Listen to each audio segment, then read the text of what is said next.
terhadap Warta Majelis Klasis GPM Kota Ambon Minggu 24 Mei 2026. Majelis Pekerja Klasis GPM Kota Ambon menyampaikan selamat datang bagi Bapak, Ibu, Saudara-saudari, anak-anak di ibadah Pantekosta khusus yang baru mengikuti ibadah di Gereja Maranatha. Kami menyambut kehadiran Bapak, Ibu, Saudara-saudari, anak-anak dengan penuh sukacita. Kami mengucapkan terima kasih kepada jemaat atas seluruh perhatian dan tumpangan untuk pelayanan dan kesaksian di Gereja Maranatha. Kami juga mengucapkan selamat dan doa bagi jemaat yang menikmati sukacita berupa HUT kelahiran, HUT pernikahan, dan kebahagiaan lainnya. Di sepanjang minggu ini, Tuhan Yesus senantiasa memberkati. Selanjutnya, kami menyampaikan informasi pelayanan sebagai berikut. 1. Penerimaan kolekta ibadah Minggu 17 Mei 2026 jam 9 pagi sebesar 11.996.500. Syukur sebesar 2.061.000. Persekutuan sebesar 930.000 dan sarana fisik sebesar 286.000. 2. Kolekta ibadah Minggu 17 Mei 2026 jam 6 sore sebesar 15.598.000. Syukur sebesar 5.426.000. Persepuluhan sebesar 1.060.000 dan sarana fisik sebesar 429.000. 3. Ibadah Pantekosta kedua Senin 25 Mei 2026 dilaksanakan hanya satu kali pada jam 9 pagi di Gereja Maranatha. 4. Ibadah di saat ini dilayani oleh Pendeta J.A. Tuasela K. dengan menggunakan tata ibadah Pantekosta kedua. 5. Majelis Jemaat yang bertugas adalah Majelis Jemaat GPM Ebenezer. Pembacaan Alkitab TB 2 dari Yohanes 14 ayat 15 sampai dengan 24. Yang mengisi pujian dalam ibadah ini solo Leon Fatun Lebit. 8. Lagu prosesi masuk para pelayan menyanyikan Kidung Jemaat nomor 18 ayat 1 dan 2. 9. Lagu untuk jabat tangan, nyanyian Kidung Jemaat nomor 426. Jemaat, setelah ibadah akan dilakukan jabat tangan dengan para pelayan di pintu keluar. Karena itu, mohon jemaat menunggu para pelayan mengambil posisi di pintu keluar, baru jemaat menyusul. Demikian warta jemaat Majelis Pekerjaan Klasis GPM Kota Ambon. Atas perhatiannya diucapkan terima kasih. Selamat memaknai persekutuan dengan Tuhan dan sesama di ibadah Minggu keempat sekaligus perayaan Pantekosta saat ini. Tuhan Yesus memberkati. Shalom. Ambon, 24 Mei 2026. Majelis Pekerja Klasis GPM Kota Ambon. Pendeta E. Muskita MTH Ketua. Pendeta A. Titihai Lewakabesi MSI Sekretaris.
Jemaat, mari kita mulai ibadah kudus kita sekaligus perayaan Pentakosta di saat ini.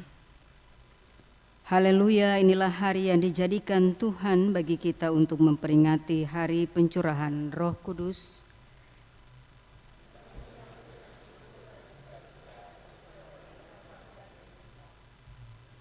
Tuhan Yesus yang telah naik ke sorga menjanjikan Roh Kudus yang dicurahkan bagi persekutuan umat-Nya.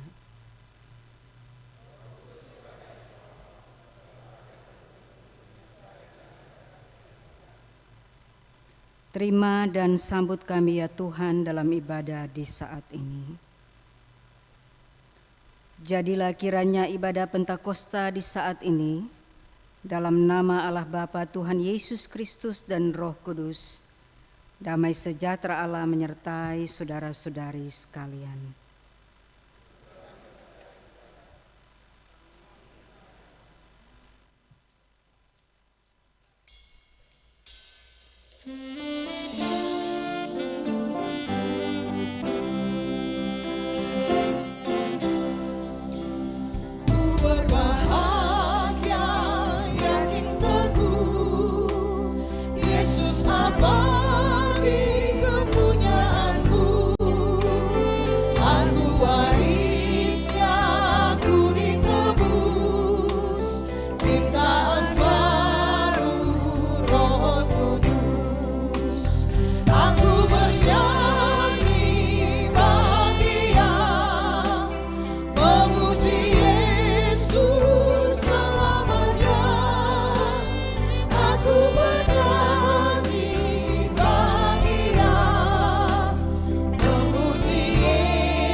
Jemaat, kita masuk pada pengakuan dosa. Tuhan, betapa kami jauh untuk berlaku setia kepadamu. Kami berdosa dan sering mendukakan Roh-Mu.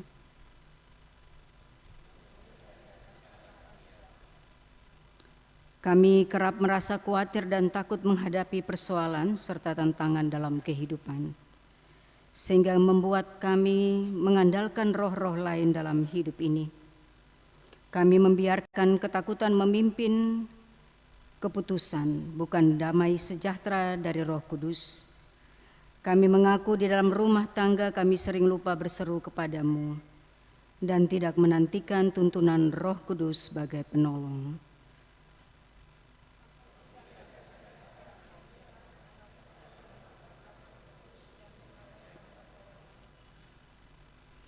Terkadang dalam kesombongan dan keangkuhan, kami berjalan menurut kehendak dan kemauan hati kami. Saat komunikasi retak, emosi memuncak, dan beban hidup menekan, kami lebih memilih mengandalkan kekuatan diri daripada Roh Kudus-Mu.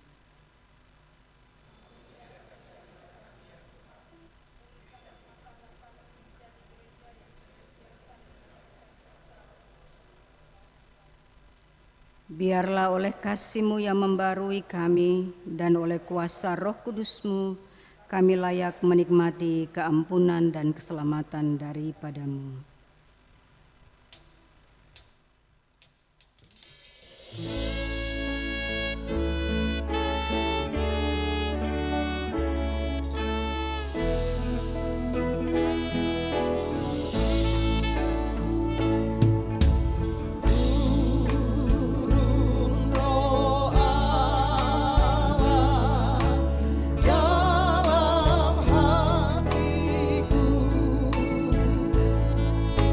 Sucikan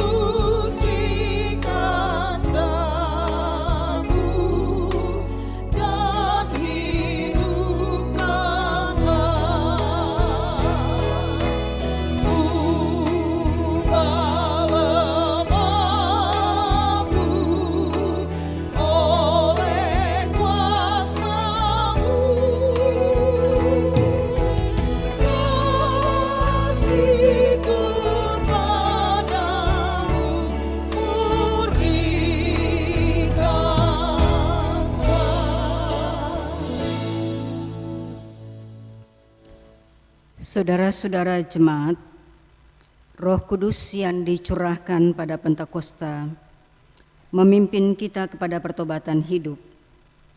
Oleh karya Kristus, Allah menghapuskan kesalahan kita dan memulihkan relasi kita dengannya, supaya kita menjadi saksi Kristus dalam kuasa Roh Kudus. Firman Tuhan, aku akan memberikan kepadamu hati yang baru dan roh yang baru dalam batinmu. Aku akan menyingkirkan dari tubuhmu hati yang membatu dan memberikan kepadamu hati yang lembut.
Jemaat kekasih Kristus, marilah kita menyatakan komitmen hidup baru melalui kebenaran firman Tuhan dari surat Galatia 5 ayat 16, 22 sampai 23.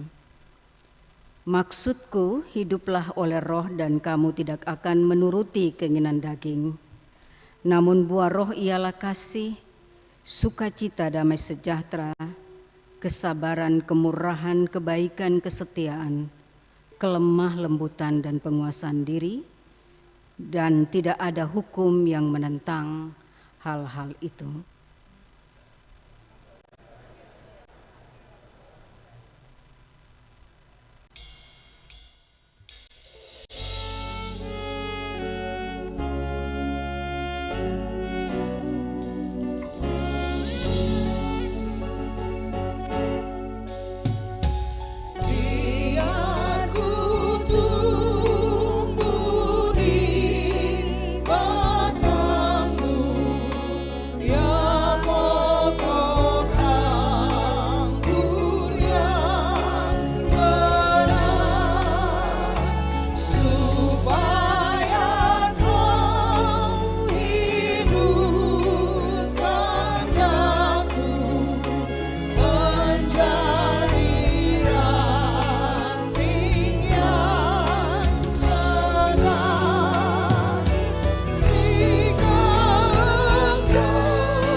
Jemaat kekasih Kristus, dalam rangka memberikan pemaknaan terhadap perayaan Pentakosta di saat ini, pemberitaan firman Tuhan bersumber dari Yohanes 14 ayat 15 sampai ayatnya yang ke-24. Jemaat disilahkan untuk menyiapkan bacaannya.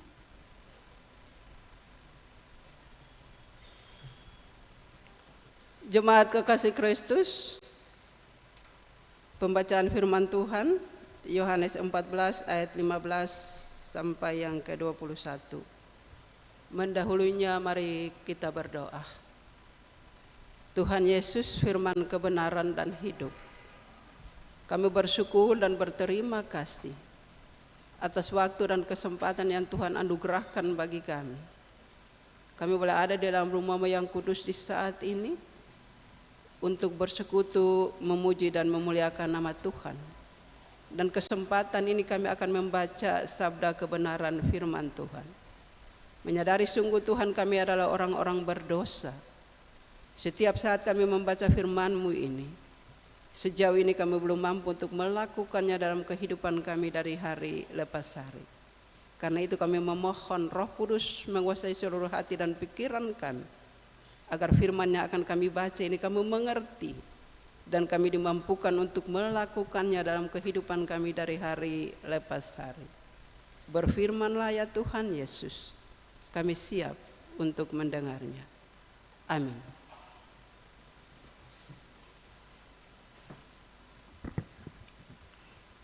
Yohanes 14 ayat 15 sampai 24 di bawah perikop.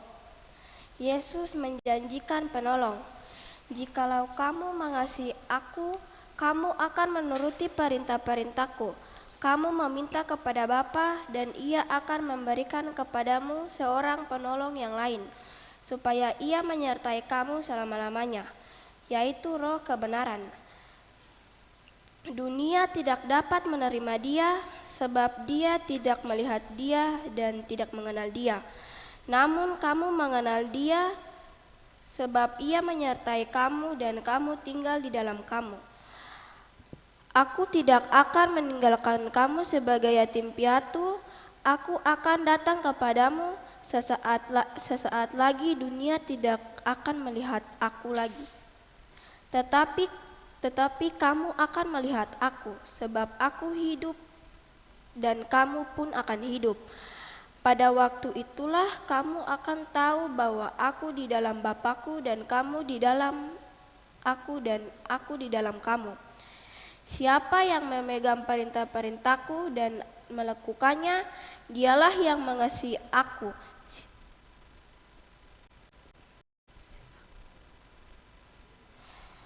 Bapa-Ku dan aku pun mengasihi Dia dan akan menyatakan diriku kepadanya. Yudas yang bukan Iskariot berkata kepadanya, Tuhan, apa sebabnya engkau hendak menyatakan dirimu kepada kami dan bukan kepada dunia? Jawab Yesus, jika seseorang mengasihi aku, ia akan menuruti firman-Ku, dan Bapa-Ku akan mengasihi dia, dan kami akan datang kepadanya dan tinggal bersama-sama dengan dia. Siapa saja yang tidak mengasihi aku, ia tidak menuruti firman-Ku. Firman yang kamu dengar itu bukanlah dari aku, melainkan dari Bapa yang mengutus aku. Demikianlah firman Tuhan.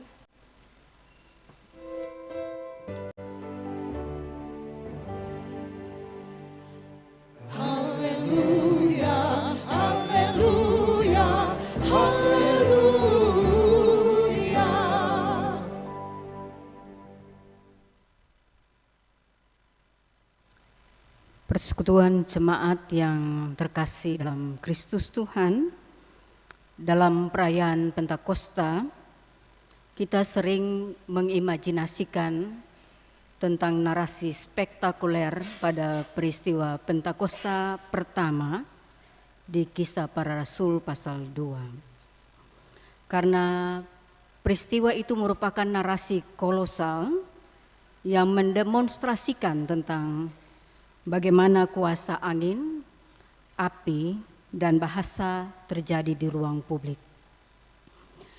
Bacaan kita hari ini, Yohanes 14 ayat 15-24, justru terbalik.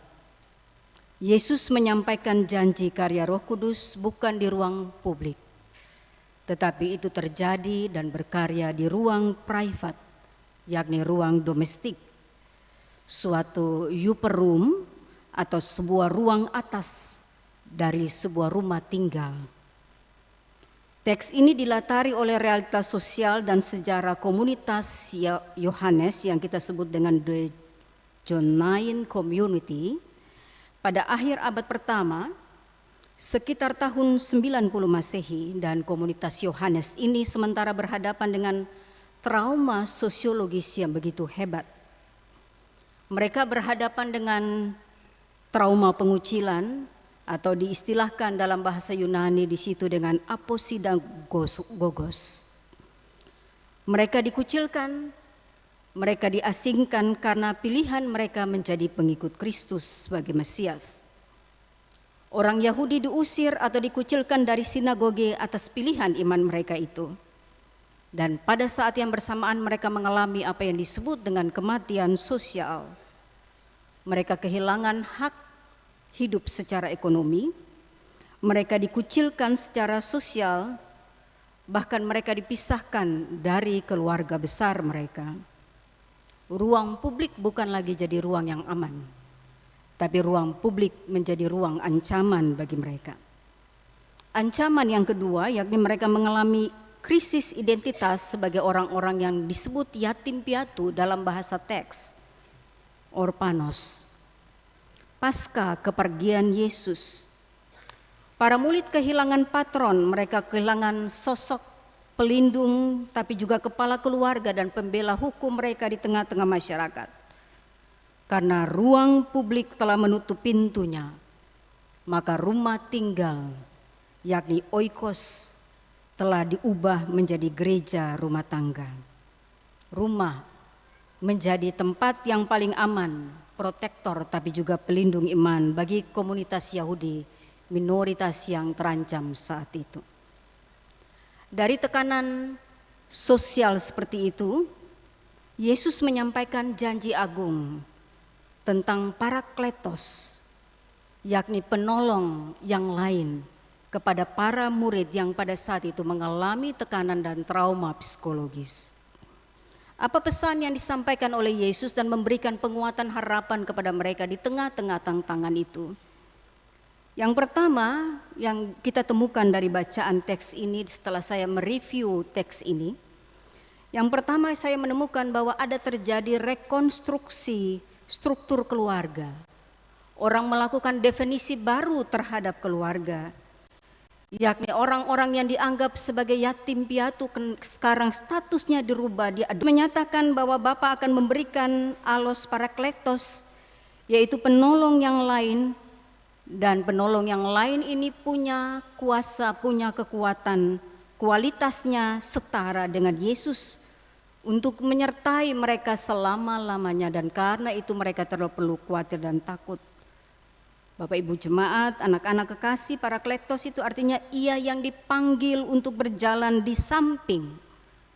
Jadi kekuatan Roh Kudus itu seperti seorang advokat atau seorang pembela hukum ketika struktur sosial dan agama, yakni yang disimbolkan dengan sinagoge besar pada saat itu, menolak komunitas orang percaya.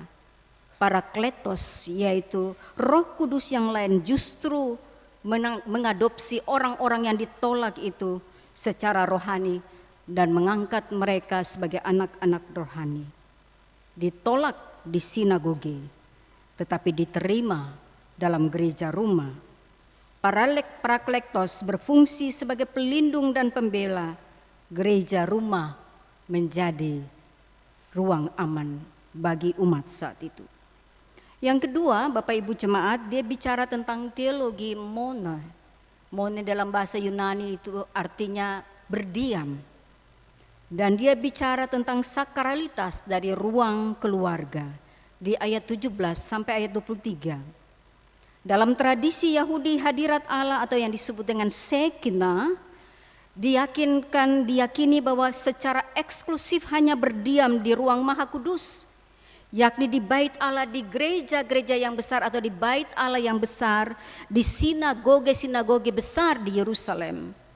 Tetapi Yesus melakukan perubahan besar dalam revolusi spasial atau revolusi ruang pada saat itu secara ekstrim, dengan cara dia mensakralkan ruang-ruang keluarga itu menjadi ruang di mana ruang itu bukan lagi ruang biasa, tetapi ruang-ruang keluarga yang dinamakan dengan oikos itu menjadi berguna, berfungsi sebagai sinagoge atau bait Allah.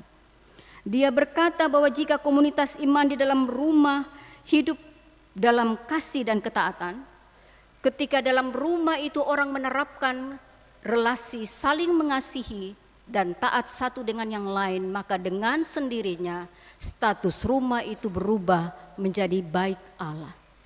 Jadi ketika suami, istri, orang tua dan anak hidup dalam kasih dan mereka menunjukkan rasa ketaatan kepada Tuhan, disitulah fungsi bait Allah hadir dan mone di tengah-tengah keluarga.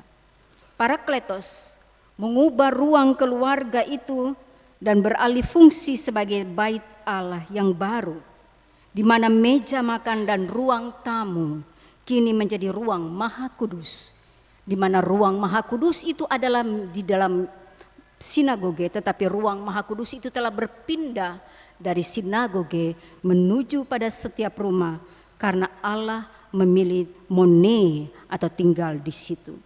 Kehadiran Allah tidak lagi bergantung kepada sebuah kemegahan arsitektur institusional, melainkan pada keintiman relasi di dalam rumah.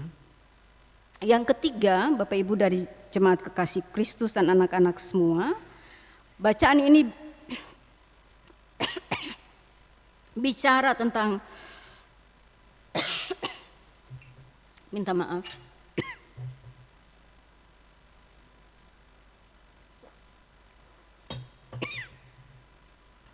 Bacaan ini berbicara tentang ketaatan berbasis agape atau berbasis kasih sebagai sebuah gerakan counter budaya. Di ayat 15, 21 dan 23. Bapak Ibu, bacaan ini berbicara tentang kasih dan ketaatan. Dia bilang begini, jikalau kamu mengasihi aku, kamu akan menuruti segala perintahku. Berbeda dengan segala sistem yang legalistik pada zaman itu, dibilang bahwa roh pada saat itu ada di dalam gereja rumah, dan ketika roh di dalam gereja rumah itu, dia akan men-trigger orang-orang yang tinggal di dalam rumah itu untuk kemudian memiliki dan memilih taat kepada Tuhan dengan berbasis kasih.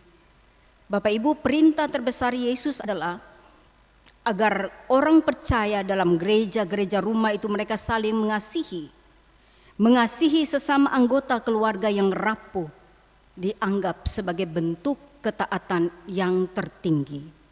Parakletos bertindak sebagai penggerak utama untuk memampukan jemaat tetap mengasihi dan tetap setia di tengah tekanan dunia luar. Jemaat ketika Yudas, bukan Iskariot, bertanya mengapa Yesus hanya menyatakan diri kepada mereka di ayat 22. Yesus menegaskan bahwa di era sekarang Allah atau epifani Allah muncul dan mewujud secara organik melalui kualitas relasi kasih yang dihidupkan oleh kekuatan kuasa Roh Kudus. Bapak Ibu, bagaimana teks ini berbicara kepada kita di era modern sekarang? Beta coba mengutip teolog Jepang namanya Eiji Uhiro. Dia bilang begini, bahwa saat ini keluarga mengalami beberapa krisis dalam relasinya. Krisis yang pertama yang dia bilang adalah keluarga-keluarga kehilangan kekerabatan, bahkan hubungan antar keluarga itu rapuh. Dia menyebutkannya dengan lost family ties. Dia bilang di era sekarang orientasi keluarga bergeser dari hubungan interpersonal yang mendalam menjadi hanya sekedar pemenuhan materi. Kasih sayang seringkali didelegasikan atau digantikan dengan barang, dengan HP, dengan uang atau fasilitas. Krisis ini terjadi ketika keluarga-keluarga Kristen menggantikan kasih agape, yaitu kasih yang berkorban, hadir dan peduli, dengan kasih yang transaksional antara orang tua, anak, suami dan istri. Ketika seorang ayah atau seorang papa menganggap kewajibannya selesai hanya dengan memberi nafkah materi, atau ketika seorang ibu menganggap bahwa pengasuhannya selesai ketika dia membelikan HP atau kebutuhan anaknya dan seterusnya. Seyogyanya ikatan keluarga ketika dibangun dalam transaksi seperti itu, maka keluarga itu sementara digiring kepada sebuah kehancuran. Padahal kasih sejati menuntut kehadiran, menuntut mone dari seorang suami kepada istrinya, istri kepada suaminya, orang tua kepada anaknya, dan anak kepada orang tuanya, bukan sekadar komoditas materi. Hal yang lain dia bilang bahwa keluarga sekarang sementara mengalami keterasingan yang sangat akut. Kendati tinggal satu atap, adiksi terhadap digital telah mereduksi relasi keluarga. Anak-anak kehilangan figur orang tua secara psikologi dan orang tua ada secara fisik, tetapi yang kita lihat bahwa ada anak-anak juga yang hilang rasa peduli kepada orang tuanya, sehingga anak-anak diyatim piatukan. Seperti komunitas Yahudi menjadi yatim piatu. Dalam konteks sekarang ada anak-anak yang papa mamanya ada, tetapi dianggap tidak ada karena dia berubah fungsi menjadi yatim piatu modern. Yang lain adalah ada orang tua yang hidup, tetapi mereka hidup sebagai pasangan tanpa anak, dan itu fatal. Di era digital, rumah-rumah Kristen dipenuhi dengan para yatim piatu modern. Anak-anak haus dan lapar pelukan emosional dari orang tua. Sebaliknya mereka kenyang dengan pelukan dan kehangatan daripada medsos. Suami atau istri kesepian di atas tempat tidur yang sama karena masing-masing sibuk dengan HP-nya. Dan kita melihat dunia luar telah berhasil menyusup ke dalam dunia di dalam rumah. Karena itu membutakan mata hati kita untuk mengenal dan melihat kehadiran sesama anggota keluarga kita sendiri. Bapak Ibu, kalau itu keadaannya, bagaimana cara kita merajut kembali ikatan keluarga yang hilang tersebut? Sebagai gereja rumah tangga, beta mau mengakhiri khotbah ini dengan beberapa pesan bagi kita. Yang pertama, beta mau bilang begini, kita harus menetapkan keteguhan hati kita untuk mensakralkan dan menguduskan ruang domestik kita, yakni ruang keluarga. Keharmonisan keluarga membutuhkan sebuah keteguhan hati yang sadar dan sengaja untuk mempertahankan relasi di tengah krisis tanpa berniat melarikan diri. Bapak Ibu, setiap keluarga wajib melakukan apa yang beta bahasakan dengan detox digital di dalam rumah. Kita harus teguh hati menetapkan batas yang jelas terhadap intervensi dunia luar. Kita kasih contoh yang sederhana yang dinamakan dengan detox digital, yaitu keteguhan hati untuk mensterilkan meja makan kita, mensterilkan ruang tidur kita, mensterilkan dapur kita pada saat makan, pada saat kita mau tidur dari HP dan sejenisnya. Ruang private itu kita kuduskan dan kita meminta bukan lagi digital yang berdiam di situ, tetapi Parakletos atau roh kebenaran yang memulihkan dan meneguhkan keluarga kita. Kita perlu saling memandang mata dengan mata. Kita perlu saling mendengar bukan hanya dengan telinga, tapi mendengar dengan hati. Kita perlu saling merawat antara satu dengan yang lain. Keteguhan hati memprivatisasi kehadiran Allah di dalam rumah inilah yang mengubah rumah yang biasa itu menjadi benteng pertahanan yang teguh bagi keluarga-keluarga kita. Yang kedua, Bapak Ibu, kalau kita mau menjadikan keluarga kita dipenuhi dengan roh, harus membayar dengan harga. Apa yang harus kita bayar? Kita membayar dengan harga komitmen melalui ketaatan relasional kita. Dalam masyarakat modern kita mengidap mentalitas buang ganti, Bapak Ibu. Jika sesuatu rusak atau tidak memuaskan, langsung kita ganti. Mungkin kalau ketong rasa bahwa ketong punya suami sudah rusak, istri sudah rusak, anak sudah rusak, bisa buang dan ganti. Tapi hari ini firman Tuhan bilang begini, tidak semudah itu kita memakai pola buang ganti. Karena kekasih-kekasih hati kita tidak bisa kita samakan seperti barang dan properti. Mentalitas ini merusak komitmen perkawinan dalam keluarga. Ketika konflik dan kejenuhan itu terjadi, kita tidak bisa dengan mudah menyerah dan mengabaikan tanggung jawab moral dengan membuang apa yang kita cintai. Yesus menjawab tantangan ini di ayat 21 dan 23. Dia bilang, perlu ada komitmen sejati dalam gereja rumah tangga yang diwujudkan melalui ketaatan suami terhadap istrinya, istri terhadap suami, orang tua terhadap anak, dan anak kepada orang tua. Yang paling terakhir, Bapak Ibu Betama bilang, mari kita membangun mesbah keluarga kita sebagai perwujudan dari teologi Monet yang tadi Beta sebutkan, bahwa rumah kita adalah bait Allah yang sejati. Allah berdiam melalui karya Roh Kudus. Jangan serahkan tugas pengajaran iman anak-anak kita sepenuhnya kepada HP, media sosial, atau kepada para influencer di dunia maya. Orang tua harus merebut kembali otoritas guru dan peran keimamatan itu dalam rumah. Sediakanlah waktu secara berkomitmen minimal 15 menit sehari, di mana ayah, ibu, anak-anak duduk bersama di ruang tamu, di ruang keluarga, di ruang makan, dan menikmati kualitas relasi itu. Kalau di ruang tamu kita bisa buka Alkitab itu, kita baca dan kita berdoa bersama. Saat mesbah keluarga itu menyala, maka paralektos atau Roh Kudus itu akan bekerja dengan luar biasa dalam keluarga kita. Dan kekuatan paralektos itu akan mengajarkan tentang kebenaran.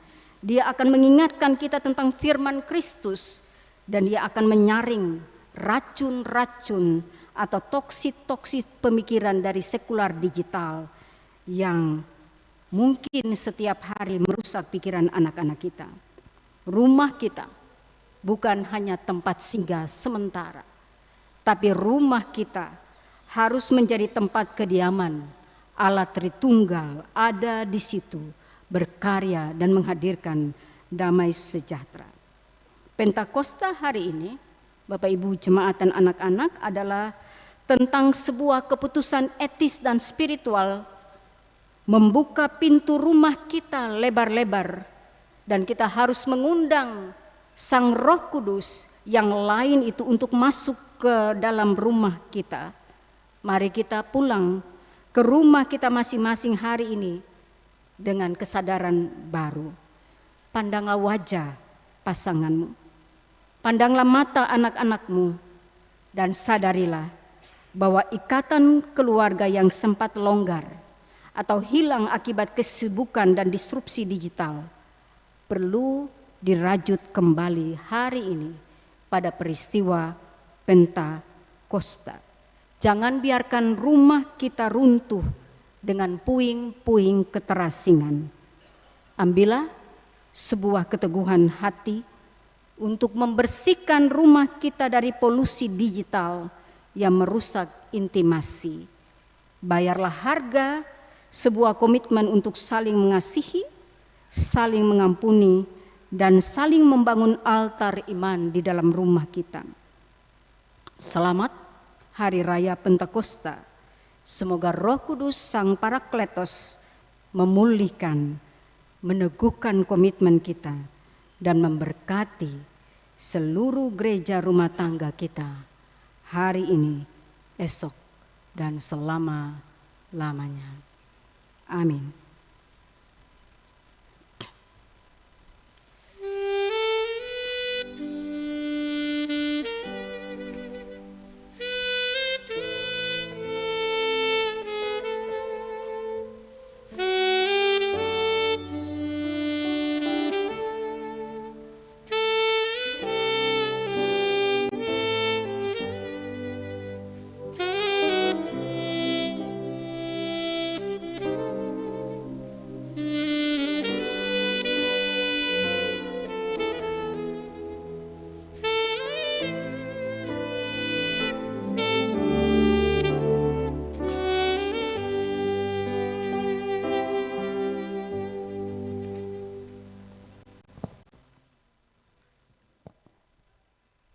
Jemaat, kita nyanyikan pujian Kidung Jemaat 233 bait pertama.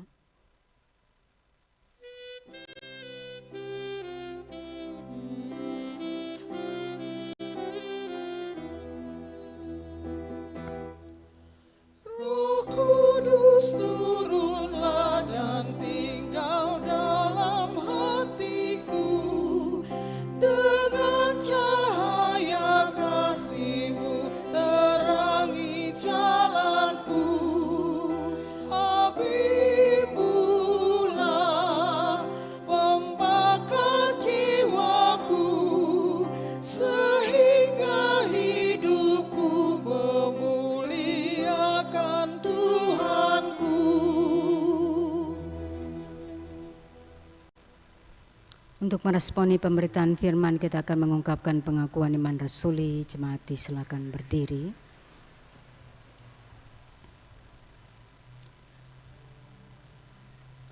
Bersama-sama semua umat percaya pada segala abad dan tempat, marilah kita memperbaharui pengakuan iman rasuli kita.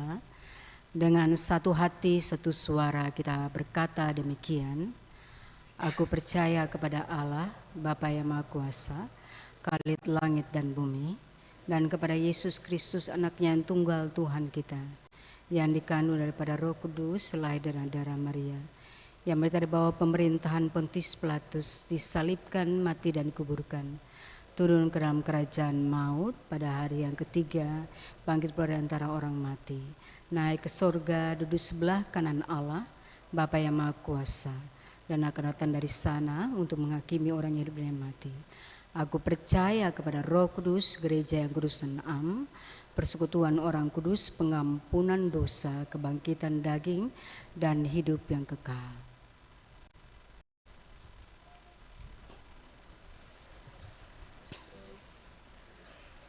Jemaat, kita akan memberi persembahan syukur Kidung Jemaat nomor 235, 302 dan nyanyian GPM 169 kita siapkan untuk mengirim persembahan syukur. Jemaat, sebelum kita memberikan persembahan syukur, dengarkanlah anjuran ini. Sebagai tanda syukur dalam ibadah pencurahan Roh Kudus di saat ini, marilah kita memberikan persembahan syukur kita dengan penuh sukacita.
suci penebus dosa dunia. Terimalah Tuhan hidup kami, terimalah Tuhan cinta kami, terimalah persembahan kami bagi pelayanan-Mu di dunia. Jemaat, mari kita berdoa. Ya Allah pengasih dan lagi maha penyayang, terima kasih ya Bapa karena di saat ini kami selaku umat-Mu, kami telah membawakan persembahan syukur kami dari bilik-bilik kehidupan keluarga dan rumah tangga kami masing-masing. Berkatilah persembahan ini ya Tuhan, besar ataupun kecil persembahan yang kami berikan kepadamu, kiranya Engkau memberkatinya demi pelebaran kerajaan surga-Mu di muka bumi ini. Di dalam nama anak-Mu Yesus Kristus kami berdoa. Amin.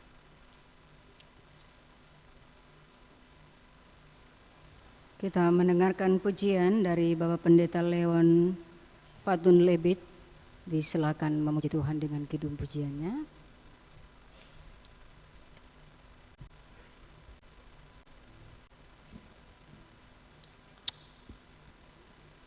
Selamat Hari Pentakosta Jumat Shalom. Lagu yang akan kita bawakan berjudul Footprints in the Sand, jejak kaki di atas pasir. Dan lagu ini merupakan puisi alegoris klasik, ditulis oleh, ada rumor yang berkembang, ditulis oleh Margaret Fishback Bowles tahun 1964. Tapi ada juga yang mengatakan bahwa Mary Stevenson menulisnya pada tahun 1939. Tetapi puisi ini terlepas dari kontroversi tersebut, puisi ini berisikan bahwa ada sebuah mimpi di mana orang itu bermimpi dia berjalan bersama Yesus, ada dua pasang jejak kaki di atas pasir. Dan ketika saat di mana ada kerikil-kerikil, ada masa di mana hanya terlihat satu pasang jejak kaki. Ada masa-masa sulit hanya terlihat satu pasang jejak kaki. Bahkan sampai akhir hanya terlihat satu pasang jejak kaki. Dan dia bertanya kepada Yesus bahwa kenapa hanya satu pasang jejak kaki, awalnya dua pasang jejak kaki. Yesus berkata bahwa aku menggendongmu pada masa-masa sulit. Footprints in the sand.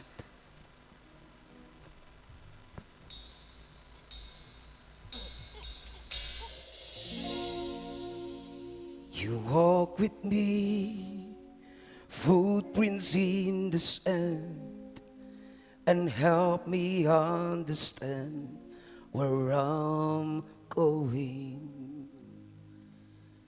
You walk with me when I was all alone, with so much unknown along the way. And I heard you say, I promise you I'm always there. When your heart is filled with sorrow and despair, I'll carry you. When you need a friend, you find my footprints in the sand. I see my life flash across the sky.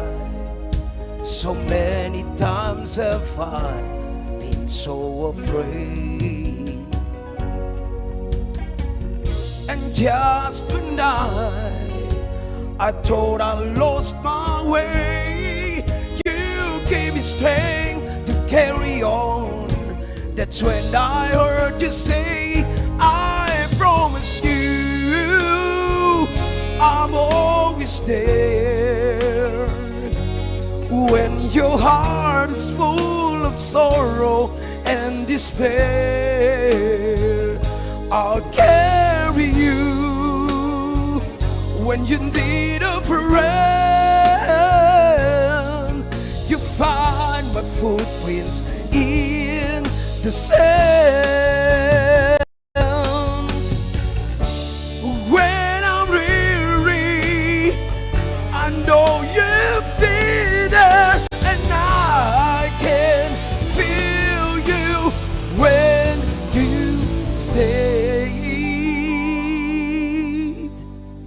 I promise you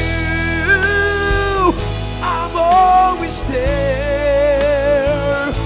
When your heart is full of sorrow and despair, I'll carry you. When you need a friend, oh, you find my footprints in the sand. Oh, when your heart is full of sadness and despair, I'll carry you. When you need a friend, oh, you find my footprints in the sand. Oh.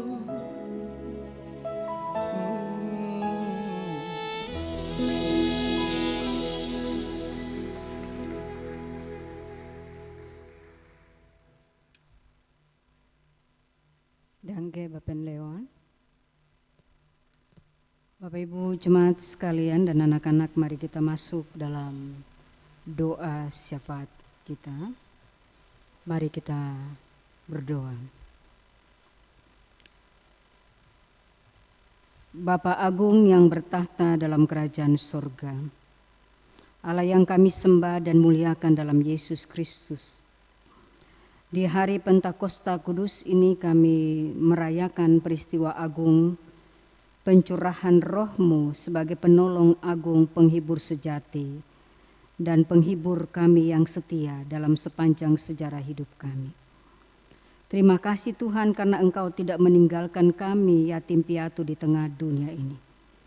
Tapi Roh Kudus-Mu datang berdiam dan menguduskan hidup pribadi dan keluarga.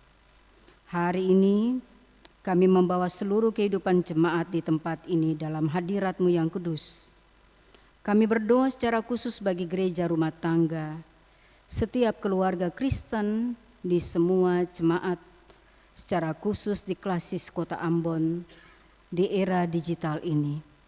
Kami mengaku bahwa banyak mesbah keluarga kami yang mulai padam. Kami sering kali terjebak dalam ilusi jejaring medsos, namun kami mengalami kelonggaran ikatan di antara kami dalam ruang-ruang sakral dalam rumah kami. Oleh kuasa Pentakosta hari ini kami mohon, biarlah Roh Kudus masuk dalam kehidupan keluarga kami dan berikanlah kepada para suami, istri dan anak-anak supaya kami memiliki keteguhan hati dan komitmen menjaga kekudusan rumah tangga kami. Jamalah para orang tua agar mereka dipenuhi roh kebenaran menjadi imam dan menjadi pembimbing pertama bagi anak-anak, membentengi dan memproteksi generasi muda dari racun sekularisme digital. Ubahlah rumah kami menjadi mone, tempat kediaman Allah Tritunggal yang memberikan kasih dan damai sejahtera. Kami berdoa bagi gereja Protestan Maluku, khususnya di lingkup Klasis Kota Ambon. Berkatilah ketua klasis, sekretaris klasis bersama anggota MPK, para sekbik, para pegawai 21 jemaat di Klasis Kota Ambon dengan agenda pelayanan selama usbu yang baru. Diberkatilah mereka senantiasa. Berikanlah mereka urapan roh yang menyala-nyala, hikmat sorgawi-Mu, kesehatan jasmani dan rohani untuk terus menuntun umat-Mu menghadapi tantangan zaman. Biarlah melalui pelayanan mereka pertumbuhan iman umat semakin berakar kuat dan terwujud dalam karakter kasih agape. Kami juga menyerahkan kota ini, bangsa ini dan negara ini kepadamu. Biarlah Roh Kudus meruntuhkan sekat perbedaan di hari Pentakosta dan kami bisa merajut persaudaraan di negara ini, bangsa di Maluku dan di kota ini. Berkatilah seluruh pemerintahan eksekutif, legislatif, dan yudikatif, supaya mereka dipakai sebagai alat di dalam tangan-Mu, berguna bagi kemaslahatan orang banyak. Kami berdoa bagi setiap pribadi umat-Mu yang datang beribadah hari ini di gereja kudus-Mu, bagi mereka yang sakit Tuhan sembuhkan, Biarlah Roh Kudus, Sang Tabib Agung itu melawat dan memberikan kesembuhan bagi menanggung beban hidup yang berat, berduka, kesepian, dan merasa seperti yatim piatu karena tekanan hidup. Biarlah hiburkanlah mereka dengan pelukan Roh Kudus-Mu yang hangat. Bagi yang mengalami krisis ekonomi, Tuhan pulihkan masa kini dan masa depan mereka, supaya mereka menikmati kehidupan yang terberkati melalui usaha dan kerja mereka. Bapa, biarlah materai firman-Mu yang telah kami dengar hari ini, dan biarlah api Pentakosta itu tidak berhenti di gedung gereja ini dalam persekutuan kudus, melainkan meluap keluar melalui kehidupan kami sehari-hari, sehingga segala pujian, hormat, dan kemuliaan kami persembahkan hanya kepada-Mu sampai selama-lamanya. Kami berdoa bagi liturgos, bagi pendukung liturgi dalam ibadah Pentakosta pertama ini, bagi majelis jemaat GPM Ebenezer bersama tim musik kantoria, penata multimedia, penata sound system, pembaca Alkitab, pengisi pujian, kolektantu agama, dan security. Tuhan memberkati kami supaya ibadah kami termasuk umat yang menikmati persekutuan kudus ini, ibadah kami menjadi persembahan yang hidup, kudus, dan berkenan kepada-Mu. Dalam nama Tuhan Yesus Kristus, Parakletos kami yang agung, kami bawa syafaat kudus ini kepada Bapa di sorga, dan izinkanlah kami mengakhiri syafaat ini dengan mengucapkan doa Bapa kami secara bersama. Bapa kami yang di sorga, dikuduskanlah nama-Mu, datanglah kerajaan-Mu, jadilah kehendak-Mu di bumi seperti di sorga. Berilah kami pada hari ini makanan kami yang secukupnya, dan ampunilah kami akan kesalahan kami, seperti kami juga mengampuni orang yang bersalah kepada kami. Dan jangan membawa kami ke dalam pencobaan, tapi lepaskanlah kami daripada yang jahat, karena Bapa yang punya kerajaan dan kuasa dan kemuliaan sampai selama-lamanya. Amin.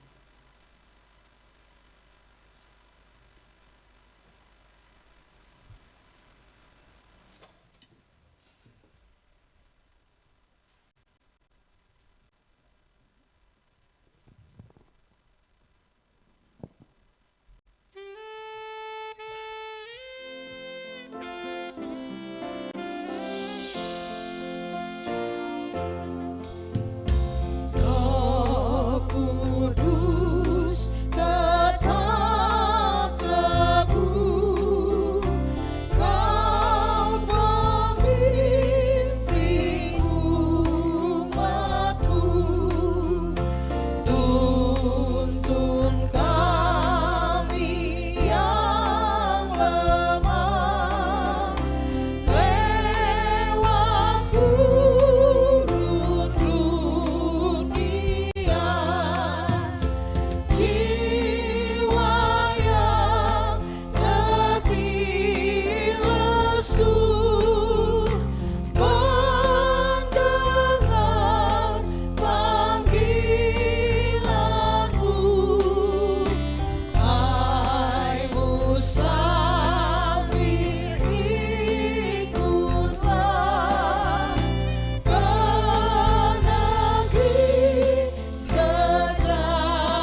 Jemaat yang terkasih, kita diutus ke tengah dunia ini untuk menjadi saksi tentang Kristus sebagai Tuhan dan Juru Selamat. Tugas pengutusan ini tidak mudah, namun kita diberdayakan oleh Roh Penolong yang telah dicurahkan agar kesaksian kita memuliakan Tuhan. Untuk itu jemaat, terimalah janji berkat dari Tuhan dan jadilah berkat bagi semua orang. Terima berkat Tuhan. Semoga Allah sumber pengharapan memenuhi kamu dengan segala sukacita dan damai sejahtera dalam iman kamu, supaya oleh kekuatan Roh Kudus kamu berlimpah-limpah dalam pengharapan. Amin. Amin, amin, amin.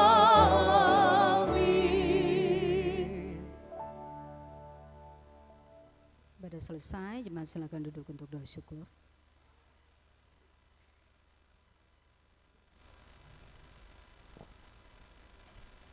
Jemaat Tuhan, selamat hari Pentakosta. Tuhan memberkati kita sekalian, kita bisa beramah-tamah, berjabat tangan satu dengan lainnya.